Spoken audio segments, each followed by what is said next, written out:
Hello दोस्तों, welcome to my channel Funds Story.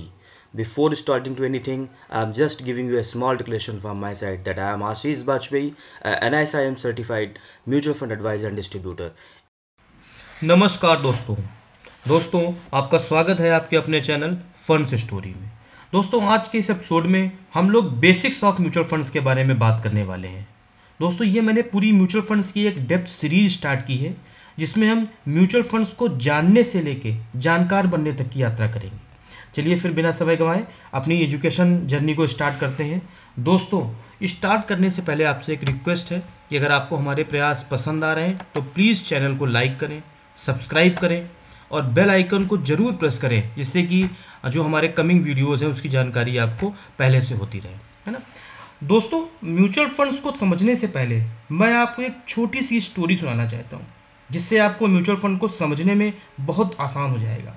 Suppose मुझे अपनी फैमिली के साथ में कोई एक अब्रॉड या कोई विदेश जाना है, मुझे एक अब्रॉड ट्रिप प्लान करनी है, ठीक, जो कि मेरे लिए बिल्कुल नई डेस्टिनेशन है, जो कि मेरे लिए बिल्कुल नई जगह है। तो अब मेरे पास अब्रॉड जाने के दो विकल्प हैं। पहला विकल्प, मैंने पूरी तैयारी खुद में करूँगा, फ़्लाइट की जानकारी लूँगा, होटल्स के बारे में, टैक्सी के बारे में, डेस्टिनेशन के बारे में सब कुछ मैं ढूंढूंगा, पता करूँगा, है ना। उसके बाद ही मैं फिर जाऊँगा। ये मेरे लिए बहुत रिस्की रहेगा क्योंकि डेस्टिनेशन मेरे लिए नया है, लोग मेरे लिए वहाँ पर नए हैं, चीज़ें का प्रोसेस जो है वो मेरे लिए नया है ना। और मेरा एम तो वही है, मुझे अब्रॉड जाना है। अब मेरे पास एक दूसरा ऑप्शन है। दूसरा ऑप्शन क्या है, मैं किसी एक बड़े ट्रैवल एजेंट के पास जाऊँगा, ठीक, उससे मैं बात करूँगा। जो ट्रैवल एजेंट का बेसिकली काम ही यही है, वो ये काम वर्षों से कर रहा है, ठीक। वो मुझे सारी चीज़ें गाइड कर देगा और उसके बदले में मुझे उसको एक नॉमिनल चार्ज मुझसे मांगेगा, वो मैं उसको पेड कर दूंगा क्योंकि मैं अपनी एक फ्रेंड सर्किल के साथ में ट्रिप प्लान कर रहा हूँ। तो जो भी इसके जो एक्सपेंडिचर होंगे वो मैं सारे फ्रेंड्स हम लोग मिलके डिवाइड कर लेंगे, है ना। अब आप लोग बताएं इन दोनों में से मेरे लिए बेस्ट ऑप्शन कौन सा है। यहाँ पर मैं और मेरी फैमिली, मेरे फ्रेंड्स, ये सब हम लोग प्लस हम बात करते हैं, हम लोग एक इन्वेस्टर है, ठीक। जो ट्रैवल एजेंट है वो क्या है, वो फंड मैनेजर है। आप सपोज करिए वो एक फंड मैनेजर है और हम लोगों का डेस्टिनेशन सबका क्या है, अब्रॉड पहुंचना। इसी को हम लोग बोलेंगे हम लोगों को रिटर्न जनरेट करना, है ना। अब हम लोग इसको जब समराइज़ करेंगे तो आप देखें कि जब कई इन्वेस्टर्स मिलके, है ना, एक फंड एक्सपीरियंस फंड मैनेजर को हायर करते हैं, वो अपनी एक्सपर्टाइज के अकॉर्डिंग डिफरेंट सिक्योरिटीज़ में इन्वेस्ट करता है और इन्वेस्ट करके हमको एक अच्छे रिटर्न देता है ना। वो रिटर्न फिर हमारे पास में हम लोग नॉमिनल फीस के लिए पेड करते हैं, वो हमको रिटर्न वापस मिल जाते हैं। यही पूरे म्यूचुअल फंड्स की स्टोरी है। म्यूचुअल फंड्स मतलब, म्यूचुअल मतलब होता है टुगेदर, जब हम लोग कई लोग मिलके पूल ऑफ द मनी करते हैं, मतलब मनी को इकट्ठा करते हैं, फंड मैनेजर को देते हैं और वो अपनी एक्सपर्टाइज के अकॉर्डिंग काम करता है, ठीक। अब आपको ये पूरा प्रोसेस म्यूचुअल फंड्स क्या है इसको समझने में दिक्कत नहीं आएगी, है ना? अब हम लोग देते हैं कि why do people by mutual funds. लोग म्यूचुअल फंड्स बाय क्यों करते हैं, है ना। प्रोफेशनल मैनेजमेंट इसका एक वो है वाले पे, जब हम किसी म्यूचुअल फंड्स को किसी एक पर्टिकुलर एएमसी के पास में जाते हैं, वहाँ पर हमें क्या मिलता है, जो मैनेजमेंट होता है वो को प्रोफेशनल होता है, वो ये काम को कई वर्षों से कर रहा होता है ना। फिर से अपनी कहानी पे हम लोग वापस आए। एक्सपीरियंस ट्रेवल एजेंट मुझे कोई टेंशन नहीं लेने देगा, ये उसकी एक्सपर्टाइज है ना, उसको उसको मुझे डेस्टिनेशन तक पहुंचाना। सेम विद म्यूचुअल फंड्स में जो फंड मैनेजर होगा मुझे कोई टेंशन नहीं लेने देगा, प्रोफेशनल मैनेजमेंट उसका काम ही यही है, वो करेगा।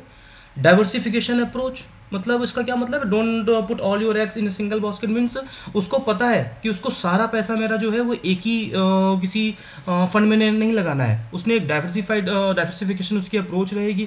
डिफरेंस में कुछ पैसा मेरा डेप्ट में, कुछ स्टॉक्स में, कुछ इक्विटी में, है ना। ऐसे वो अप्रोच इस अप्रोच से आगे बढ़ेगा, सेफ एंड सिक्योर साइड में रहेगा।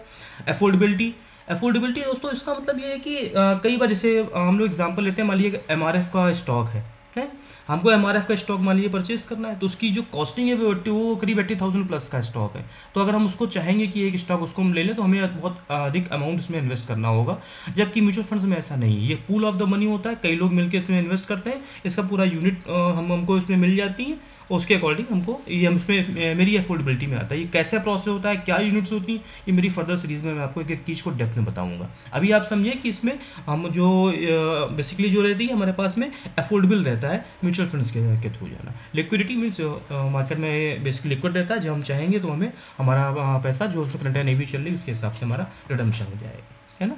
ये है बेसिकली इन कारणों से हमें म्यूचुअल फंड्स को प्रेफर करते हैं।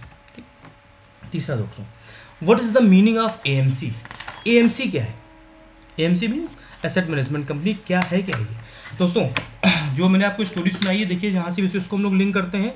अब मान लीजिए हमें कोई अपनी ट्रैवल मैंने बाहर की प्लान करी हुई है, मेरे को बाहर जाना है, मैंने कोई फंड मैनेजर अपॉइंट किया, तो जो फंड मैनेजर होगा मेरा, है ना, वो एक किसी न किसी ऑर्गेनाइजेशन से रिलेटेड होगा। लाइक अब मुझे अगर अब्रॉड की ट्रिप प्लान करनी है तो मैं किसी एक उसमें जाऊँगा। मान लीजिए मैंने मेक माई ट्रिप को हायर किया, मैं मेक माई ट्रिप के थ्रू जाऊँगा, वो मुझे एक travel agent, experience travel agent देगा और वो मेरे को आगे अब्रॉड तक पहुँचाएगा। सेम ईयर विद हम लोग इन्वेस्टर्स हैं, हम लोग एक एएमसी के पास जाएंगे, एक एसेट मैनेजमेंट कंपनी के पास जाएंगे, वो एक फंड मैनेजर अपॉइंट करेगा और वो हमारे फर्दर डिसीजंस लेगा, है ना। And asset management company refers to fund house which pools money from various sources and invest them for purchasing capitals and behalf of the investors. ठीक, these firms make necessary decision relative to where, when and how much to invest in assets. ये सारे decision जो रहते हैं वो fund manager ही लेते हैं। अब देखें, एक अगेन इसमें आता है व्हाट इज कस्टोडियन। मैं कुछ आपको टर्मिनोलॉजी बेसिकली बता रहा हूँ। एएमसीज क्या है, कस्टोडियन क्या है। कस्टोडियन बेसिकली क्या होता है, ये बेसिकली जैसे अब इसको चार को देखें आप, कई इन्वेस्टर्स हैं, हमको अपना इन्वेस्टमेंट करना है, तो हम एक जो सेबी है ये हमें एक कस्टोडियन अपॉइंट करती है, इन लोगों को एक कस्टोडियन बनाना होते हैं। ठीक, वो क्या करता है, वो ट्रांसपोर्ट रिपोर्ट्स, वो जो जैसे फंड मैनेजर है तो फंड मैनेजर को डायरेक्ट अमाउंट नहीं मिलता है, कस्टोडियन उसको भेजता है कि अब हमें अमाउंट रिसीव हो गया है। ठीक, फिर फंड मैनेजर उसको जो सिक्योरिटी परचेज करनी है, जो भी उसको जहाँ इन्वेस्टमेंट करना है, वो उसको इंटीमेट करता है कि हमने फंड के बिहाफ पे अपने इन्वेस्टर के बिहाफ पे फर्दर ये डिसीजन लिए हुए हैं। इसका ऑडिटर होते हैं, उसको ऑडिट क्या करते हैं कस्टोडियन, जो भी इन्वेस्टमेंट रहता है। बेसिकली कस्टोडियन क्या करता है, ये holds investors money and assets, यही वर्क होता है कस्टोडियन का। Mutual fund custodian is a financial institution, ये बिग इंस्टीट्यूशंस होते हैं, बड़े बैंक्स हो सकते हैं, बड़े ब्रोकिंग हाउस हो सकते हैं, है ना। They that safeguard the assets of mutual funds such as stocks and bonds. Custodians are independent third parties, ये एक इंडिपेंडेंट थर्ड पार्टी होते हैं to protect investors from fraud and mismanagement. They are separate from fund manager, ये fund manager से separate होते हैं। कैसे होता है मैंने आपको बताया, ये बेसिकली इंस्टीट्यूशंस है, ब्रोकिंग हाउस है। फंड मैनेजर होता है वो इंटाइटी एक इंडिविजुअल है, वो डिसीजन लेता है ना, who makes investment on decisions. ये है बेसिकली रोल ऑफ कस्टोडियन का। ठीक है, अगेन दोस्तों, what is the RTA. RTA क्या होता है दोस्तों? देखिए, अब हम लोग अपनी स्टोरी फिर से आते हैं। हमारी स्टोरी में क्या था, एक फंड मैनेजर था जिसको हमको गाइड करना था कि कैसे हमको बाहर जाना है। बट हमारे को जब बाहर जाना है तो मेरे पास फर्दर भी बहुत सारी चीज़ें रहेंगी। मेरे को टिकट्स होने होंगे, मेरे को उसको अपडेट करना होगा कि आपको कहाँ पहुँचना है, डेस्टिनेशन कैसे जानी होगी। ये सारा काम जो रहता है वहाँ पर एक उनके ऑफिस में जो लोग लिंक रहते हैं वो लोग करते हैं। Same here with it. RTS basically क्या करते हैं, आरटीए बेसिकली फाइनेंशियल इंस्टीट्यूशंस होते हैं that acts an intermediary between investors and mutual fund companies. ठीक, बहुत सी म्यूचुअल फंड्स लेने में आपको बहुत सारी चीज़ें रहती है, आपके रिकॉर्ड को रखना पड़ता है, ट्रांजेक्शन प्रोसेसिंग क्या हो रही है उसमें वो इसको अपडेट करते हैं, कंप्लायंस ऑफ रिपोर्टिंग की लोग बात करते हैं, कस्टमर सर्विसेज के लिए बहुत से हमारे पास होती है, मुझे अपना डिटेल अपडेट कराना है, मुझे नॉमिनेशन का काम होगा, मुझे issuing and redeeming of units के लिए रहेगा। ये सारा वर्क जो रहता है वो बेसिकली आरटीए का रहता है। आरटीए इन सब चीज़ों के लिए रिस्पॉन्सिबल होता है। मैंने अभी तक जो आपको बताया वो डिफरेंट कुछ टर्मिनोलॉजी के बारे में आपको ब्रीफ किया हुआ है म्यूचुअल फंड्स रिलेटेड। अब हम लोग अपने नेक्स्ट वीडियो में बात करेंगे एनएफओस क्या है ना, एनएवी क्या है। फिर हम लोगों ने यूनिट्स की बात करी थी, यूनिट्स क्या है। तो बस नेक्स्ट वीडियो में अभी आप थोड़ा इंतजार करें, मैं आपको उसमें आपको फर्दर इंटीमेट करूँगा और सारी चीज़ें रहेंगी। अगर आपको हमारे प्रयास पसंद आ रहे हैं तो प्लीज़ चैनल को लाइक करें। तब तक के लिए थैंक यू।